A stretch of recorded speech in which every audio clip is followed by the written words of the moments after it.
All right. So first off, I just want to say welcome to everyone watching the replay. Right now, we're going to be talking about selling internationally and why that's really important for your business, especially right now. So if you're losing any sales on Amazon because of the coronavirus and all the other craziness that's going on in the world right now, um, now is a great time to consider how you should diversify your revenue streams, and selling internationally can be one of the best ways to do it. So I have on with me today someone who is a seven-figure seller, who is going to talk about his experience both in good times and in the not so good times, how selling internationally has helped him. So Radu, thanks for coming on today. Hey Kevin, hey guys, glad to be on this Facebook Live, I guess, and hopefully sharing some of my experience and maybe helping some of the guys that are looking for some advice or some guidance in this Yeah, it's a crazy uncharted time we're in. times. Yeah, it's definitely a crazy time we're in right now where everyone's trying to figure out, like, how does this all work? How's this affecting my business? What can I do to get out of this? How can I grow out of this? Because I think at the end of the day, if we can grow out of this experience, it's going to be beneficial for all of us. So if you don't mind, just tell everybody just real quick elevator pitch of kind of your background and selling on Amazon and where all you're selling. So essentially, just to kind of make a long story short, been in business for about three years. Mm-hmm. Started just as a kind of side hustle, a full-time job. Looking for something else to do in a spare time, some extra income. Found Greg Mercer's course, started following uh, Scott Volker, and just Mm-hmm. kind of based on their advice and their guidance and videos, how tos. I started the Mm-hmm. first private label. It was one product. It kind of grew to two, to three, to five, and now we have probably about 30 SKUs so far Okay. in our category. Within 2 years, I've built it to where I could actually leave my job. So Right. I left my full-time job Okay. actually about a year ago. It was last year in April. Nice. So just about a year ago. Congratulations on the 1 year You mark. know, thank you. It was actually a big thank you to you for pushing me to do that. And it's Well, been you it's been took going a. well. It's been growing. It's been growing like Mm-hmm. kind of got uh, in the whole Amazon craze and crazy numbers. Like at some point we look like we 10x their numbers compared to 12 months before. Sure. Now the growth slowed a little bit to various reasons, cash flow, but we're still we still had a pretty good growth up Okay. until obviously a few weeks ago when the Yeah. So, whole what were thing. your approximately monthly numbers up until the coronavirus pandemic? So overall, I mean, between multiple platforms and multiple marketplaces, Mm-hmm. probably around 2 to 50K a month. Wow. So, you're a multiple six-figure per month seller. Okay. And so, let's talk a little bit about how you diversified. So, let's just stick with the Amazon platform in general. So, Amazon in the US, compare that to, let's say, Canada. So I mean, initially, obviously, it was all Amazon US, and then slowly we started to diversify. We always had that fear that, like, what if Amazon is one platform, they control everything, Sure. and like you hear all these stories, and it's kind of like makes you wake up at night and think of, okay, what should I do to Right. make sure that doesn't go away the next day. So obviously, one of the natural things to do is to diversify, and that means either look at other platforms as well as go different marketplaces. So for us, the easiest move was to go to Canada. I mean, we did it like pretty early in the process, maybe like within the first year. Okay. We went on Amazon US, and it was just kind of like, okay, let me try this. It was a simple process, at least initially. It was just okay. Well, we have the listings in the US.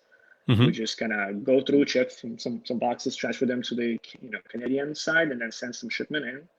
When we make the order, just set aside a small batch, send it in, and see what happens, right? So Okay. we kind of initially didn't spend too much time on it. Just kind of like, okay, well, let me just do that, see what happens. It was kind of a, you know, quick and dirty process for us, but we did it. We made that one step. Sales were slow initially, and it kind of started picking up, and then by last year, we got to a point where we're probably about 15% compared to US, Amazon US.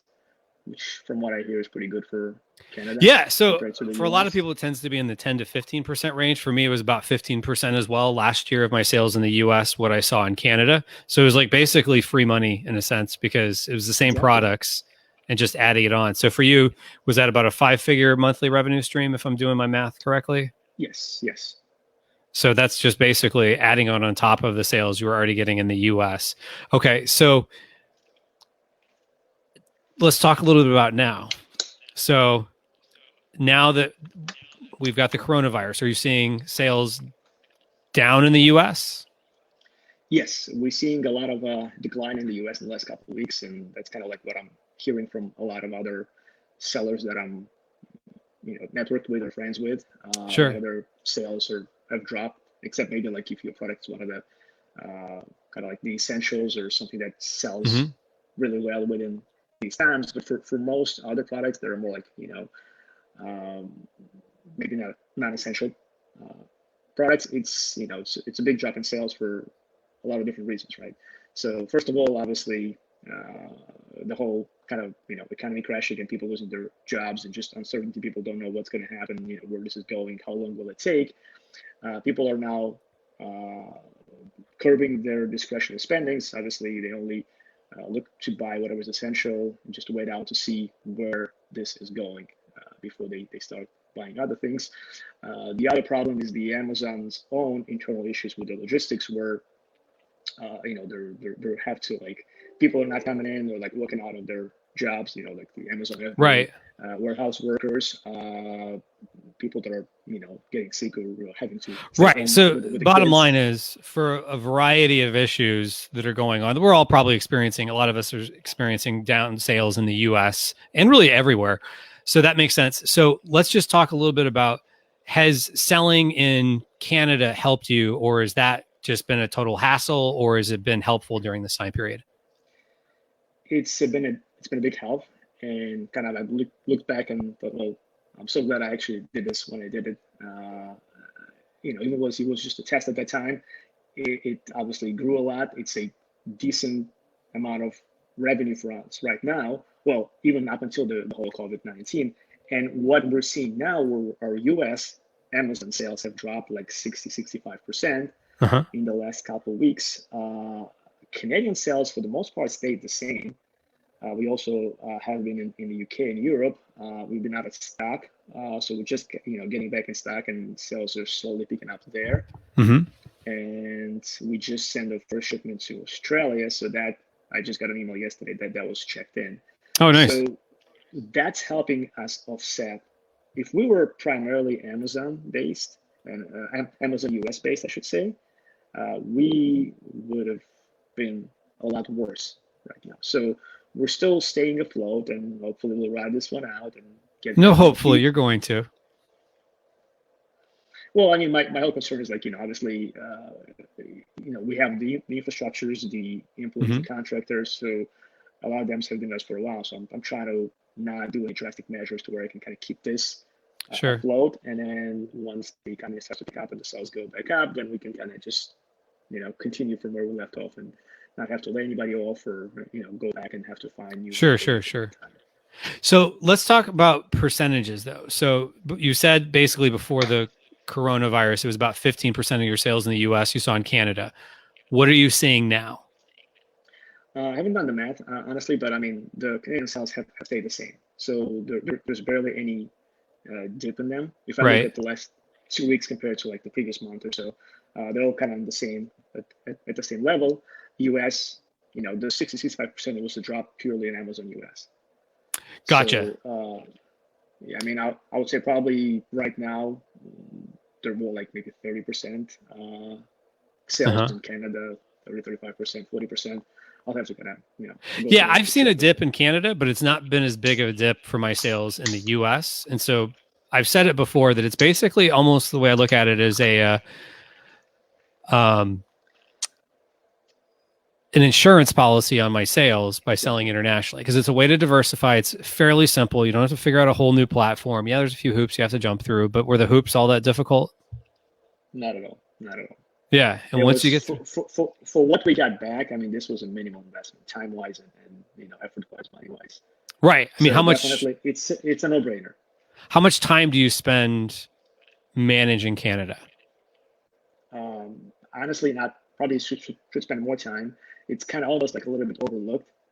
Now I'm spending more time now because obviously the ratio has changed. But in the past, it was like we made all our changes in the U.S. and just like they would just trickle down to Canada because it's all synchronized, right? And Yeah. every once in a while, I'll go in and maybe do some PPC tweaking or some other things. But for the most part, it was mainly automatic because we had to focus more on like the highest revenue. But now I'm starting to focus more and more on on those other channels because I'm seeing the benefit. I'm seeing more of the benefit now of that diversification and being in all these different marketplaces. That's awesome. That's awesome. So thank you for sharing that, because I think a lot of people, are looking for that shiny object of how do I find the next Amazon.com? There's not really another Amazon.com, but there's Amazons all over the world, and many of those Amazons can bring you sales fairly quickly. So definitely something to consider. So if you're watching this and you're not selling in Canada or in Europe, I suggest at least starting in Canada. You can go to internationalchecklist.com. You can download a free guide. We'll walk you through step by step how you can get started as well. Because just as with Radu, it's helped him, or it's now a big chunk of his revenue. Very helpful during this time period. I found my products that were basically the Prime badge was taken away, and 30 days is what was being quoted of how long it would take to get to the customer. In Canada, everything was Prime and still getting there very quickly. So I didn't see as big of a drop off in Canada as I did in the US. And so I've had days in the last couple of weeks where my international sales, whereas they used to be 35% of my American sales, they basically have sometimes matched or taken over my American sales. So definitely beneficial that I was selling internationally. Is sounds like it was for you as well. Absolutely. Yep. Any other parting words of wisdom, since you're a big time 7-figure seller, and I know a lot of people are looking for advice during this time period from folks that are in the trenches doing it well?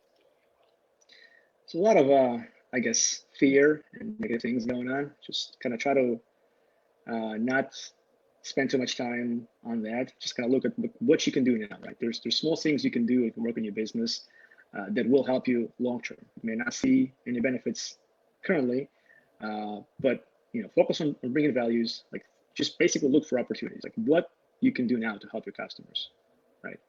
And just do those things.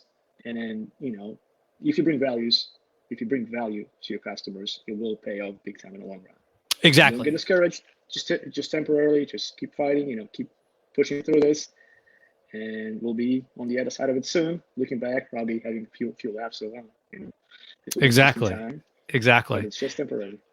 This too shall pass. This too shall pass. Exactly. But the seeds we plant today, we can harvest tomorrow. So if you're at home and you're bored, or you just need, or you're just chomping at the bit trying to figure out how to get some of your sales back, now's a good time to start looking at international sales channels.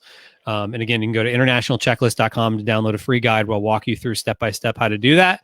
As well as, I always think it's important to make relationships and connect with other folks. And so if you're looking to connect with other people who are like-minded sellers who are looking to grow and thrive, not just survive in this time period, I've got a link in the description below to our Facebook group where we've got folks that are a variety of seller levels, who like folks like Radu who are doing multiple 6 figures per month, as well as folks who, are looking to grow to that next level. So definitely check out internationalchecklist.com and join the Facebook group. And Radu, thank you so much for coming on and sharing this knowledge, because it's definitely, now's the time to double down and go all in and grow your business.